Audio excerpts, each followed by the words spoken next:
Idalia devastated parts of our coastline, but there may be a silver lining. Researchers say the storm likely helped mitigate red tide blooms in our area.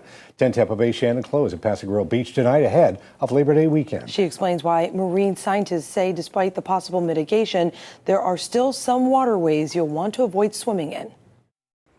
No red tide on our map here in the Tampa Bay area, and one professor at USF who studies marine science tells me we likely can thank Hurricane Idalia for keeping that out of our waterways, but he tells me when it comes to hopping in our water this holiday weekend, you'll want to think twice before going in any inlets or estuaries.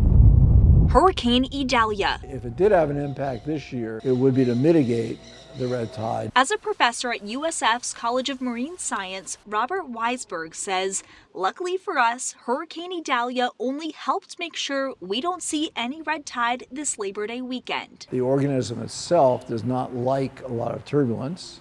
It likes calm water. Storms can make red tide worse. Take 2018, for example, when Tropical Storm Gordon rolled through our area. Gordon actually took some of the red tide cells that were in bloom offshore and drove those up into the panhandle. But this time around, there was no red tide detected in our area. The red tide organism does not like a lot of turbulence. It can kill it. That's not to say you want to do this and hop in the water.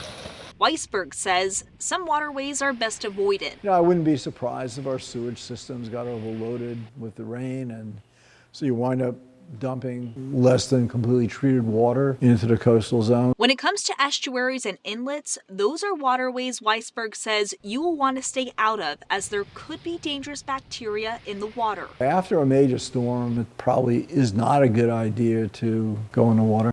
And that professor tells me some water you may want to avoid getting into this weekend would be in the area of Johns Pass and here at the Paso Grove Channel.